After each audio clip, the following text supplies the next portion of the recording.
The encryption key that protected nuclear launch codes was simpler than the one Emily Sullivan used to hide her diary. Her father had taught her that before she learned to ride a bike. Emily's fingers danced across the keyboard of her ancient ThinkPad, reconstructing an encryption program her father had shown her back when he still worked for the NSA, back when her mother was still alive. The Roosevelt High cafeteria buzzed around her, but Emily existed in her own bubble of concentration. She was 16, small for her age, with dark hair that fell like a curtain between her and the world. Invisible was safe. "Hey, computer girl!" The voice shattered her concentration. Brian Morrison stood behind her, captain of the basketball team, son of the principal, the golden boy who could do no wrong. "I run this photography club. Very exclusive. We're looking for models." The word dripped with implication. Emily had heard whispers about Brian's photography club. Freshman girls who suddenly ate lunch in the library, who changed their routes between classes, who sometimes transferred schools mid-semester without explanation. "I'm not interested. You haven't heard the benefits? College recommendations, portfolio building. Some of our models have even made money." I said no.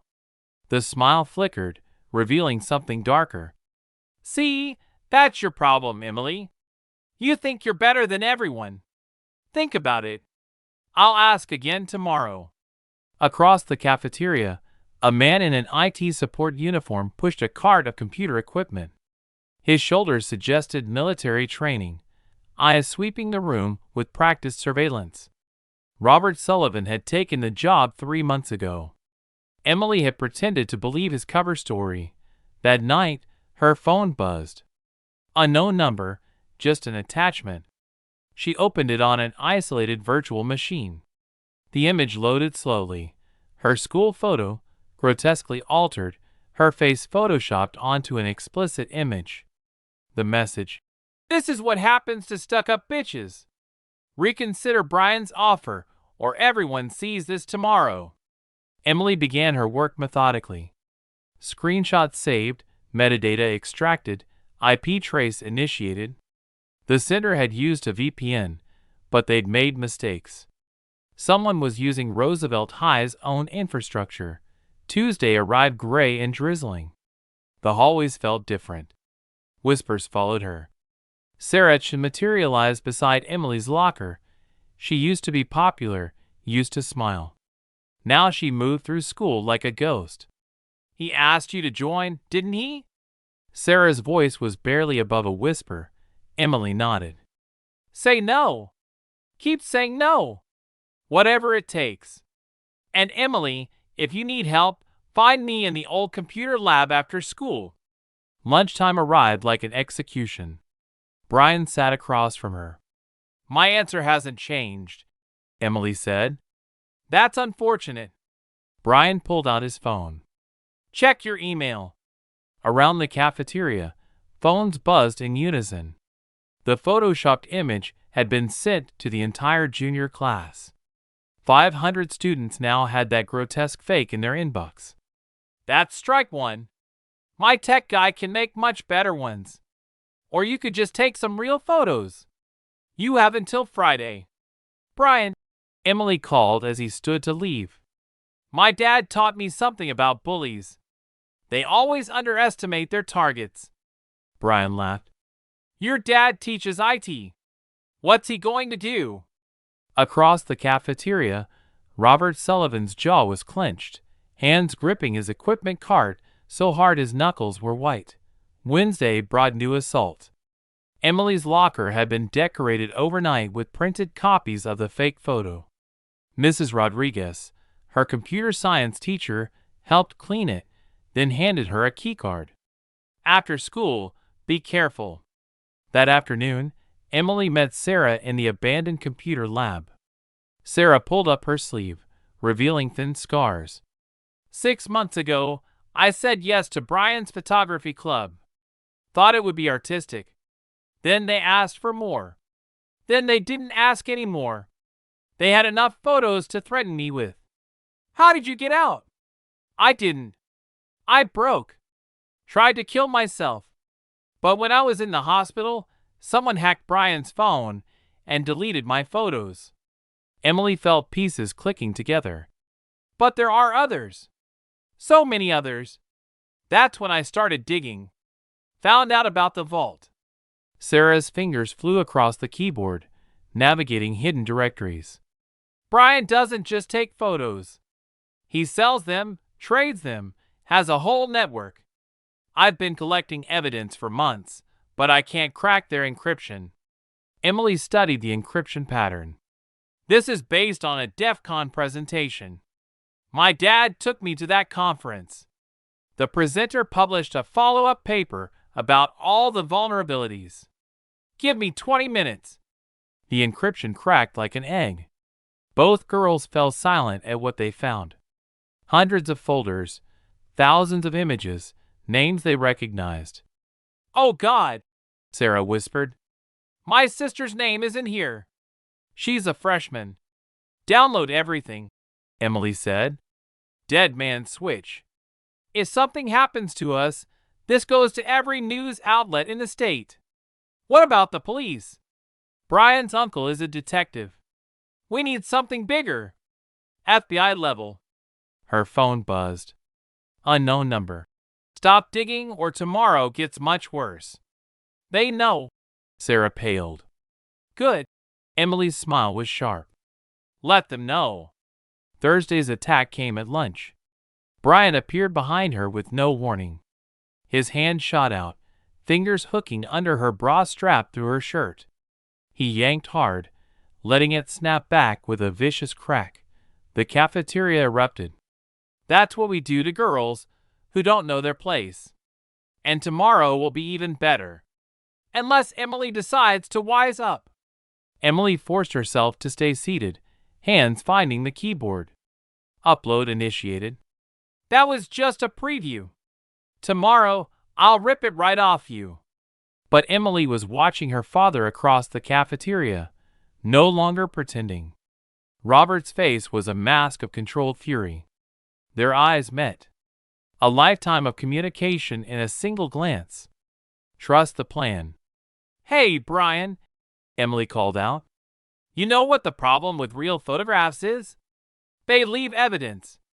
She held up her phone, showing the recording. Digital evidence.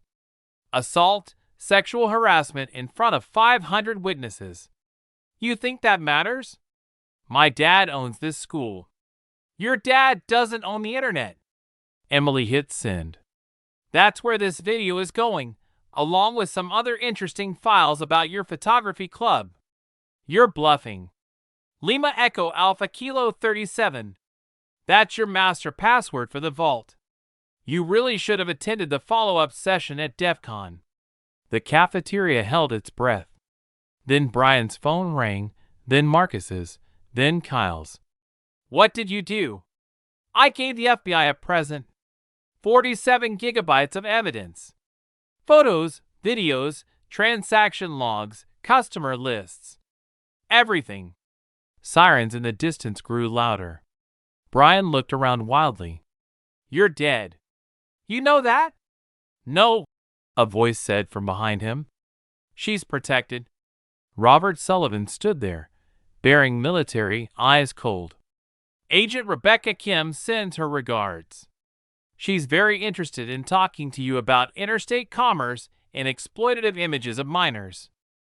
The cafeteria doors burst open. FBI agents in tactical gear swept in. They took Brian down hard. Brian Morrison, you're under arrest for production and distribution of child pornography, cyber terrorism, and violation of federal trafficking statutes. Emily watched other arrests happening simultaneously. Marcus, Kyle, 3 senior boys, 2 adults in the administration office. Principal Morrison was being escorted out in handcuffs. Sarah appeared beside her, tears streaming. Is it over? The first part. The trials come next. But the vault is done. At least this branch. Emily looked at her father coordinating with the FBI team. But there are others. There are always others. Rosa, the cafeteria lady, approached. "I saw what that boy did to you. You did a brave thing today. A necessary thing." She pressed a business card into Emily's hand. "I used to be a social worker. When you're ready to talk, you call me." The safe house smelled like old coffee and new paint. 3 days had passed since the arrests. 47 arrests so far, Agent Rebecca Kim announced. 12 states, over 3,000 victims identified. But not the source, Robert said. "Which is why we need you to testify," Kim said gently. "Make it real for a jury. They'll destroy me." "Yes," Kim agreed. "They probably will. But other victims will see you stand up. They'll find their own courage." That night, Emily couldn't sleep. "I keep thinking about Mom. Her accident. It wasn't an accident, was it?" "I think so," Robert said quietly. "She was investigating financial irregularities connected to exploitation rings. I left the NSA after that. Couldn't protect her, but thought maybe I could protect you. You taught me to survive it. Mom would have fought this same fight." Emily returned to Roosevelt High under FBI protection. She'd expected hostility. What she hadn't expected was the split. Brian's supporters versus a growing group of survivors and allies. Sarah had become their leader, organizing support meetings. "We're calling it the Digital Shield Club. Teaching online safety, bystander intervention, how to recognize grooming tactics." Rosa joined as advisor. 27 years in Child Protective Services. Retired to lunch lady because I thought I could spot problems earlier. The Digital Shield Club grew from a dozen members to over 100. But threats continued. Emily's car tires were slashed twice. Dead animals appeared in her locker. Someone spray-painted. Morrison was framed. Across her garage door, trial preparations were grueling. Brian's defense team is going to argue entrapment, the prosecutor warned. They'll make it seem consensual, part of some elaborate sting. When Brian's trial began 6 months later, his lawyers painted Emily as a troubled teen, desperate for attention. They suggested her father had orchestrated everything. "Isn't it true you've been hacking into systems since childhood?" Brian's lawyer prowled the courtroom. "I learned computer security from my father." "That's what you call breaking into private servers?" "I call it exposing a criminal enterprise selling images of children." Day after day, they chipped away at her credibility. But then other victims began testifying. Sarah took the stand and calmly described her recruitment, the escalation, the threats. She showed her scars, explained the suicide attempt. One by one, they came forward. When the financial evidence was presented, detailed logs of transactions, cryptocurrency transfers, customer databases, even Brian's lawyers couldn't spin it away. The verdict came after 3 days. Guilty on all counts. Brian Morrison faced 25 years in federal prison, but Brian's trial was just the beginning. Dozens more followed. Each trial meant more testimony, more relived trauma, more threats. The congressional hearing came 18 months after the cafeteria assault. Emily had graduated early, throwing herself into developing the Digital Shield Initiative. Standing before the House subcommittee, she wore her mother's necklace. "My name is Emily Sullivan. 2 years ago, I discovered a network in my school selling explicit images of minors. When I reported concerns, I was told I was overreacting. When I refused to participate, I was assaulted. When I fought back, I was called a troublemaker." She told him everything. The human cost, the 4 years the vault operated in plain sight. A congressman interrupted. "Many are concerned about the vigilante nature of your actions." "Congressman, I tried proper channels first. I was told there was no evidence that boys will be boys. Sometimes, when the proper channels are designed to protect predators instead of children, breaking the rules becomes a moral imperative." "What would you have us do?" passed the Digital Shield Act. Mandatory digital safety education. Real consequences for administrators who ignore reports. But mostly, we need adults to stop pretending this isn't happening. Every school has a Brian Morrison. Every district has a vault. When she finished, the gallery erupted in applause. The Digital Shield Act passed 6 months later. Federal funding for digital safety education, mandatory reporting requirements, increased penalties. Emily watched the signing ceremony from her MIT dorm room. She'd started college at 17.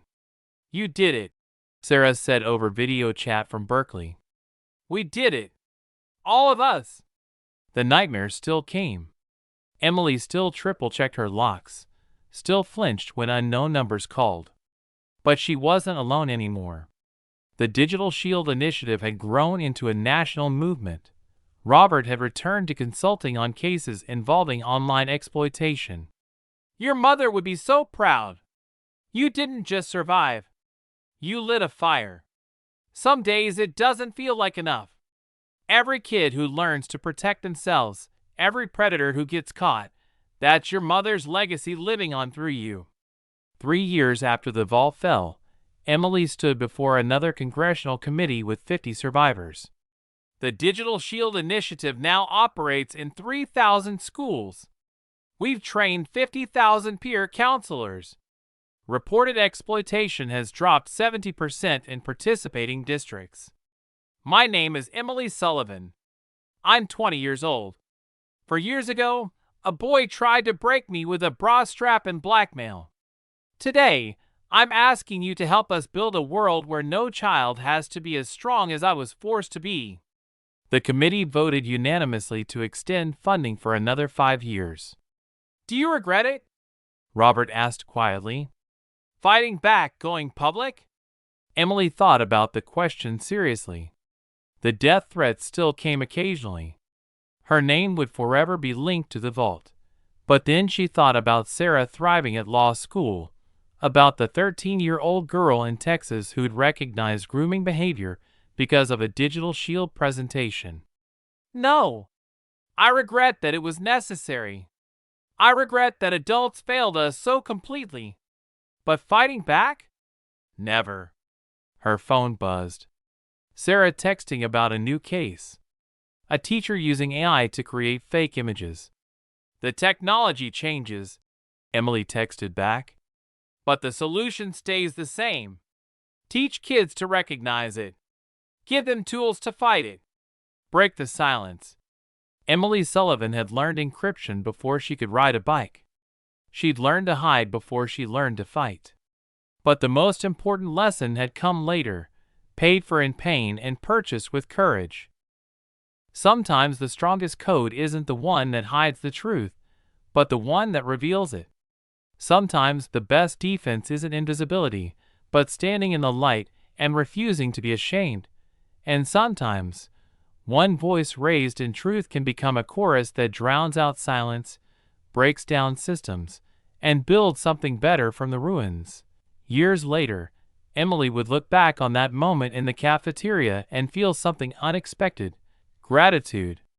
Not for the assault, never that, but for the clarity it brought. Without it, the vault might have operated for years more. "You saved me," a young woman approached after a conference. "I'm Hannah from Roosevelt High. I was on Brian's list for next year." Emily hugged her. This stranger who wasn't a stranger, this girl who got to stay whole because others had been broken first. Her phone buzzed. A message from her father. "Watching your TED Talk now. Your mother's strength lives in you." She smiled, remembering her mother's last words. "Promise me you'll always encrypt your heart just enough to keep it safe, but never so much that love can't find its way in." Emily had kept that promise. Her heart bore scars, but it wasn't closed. It beat for every survivor, every fighter, every child who deserved to grow up unafraid. The encryption key to her diary was still complex, but the key to her purpose was simple: never let silence win again.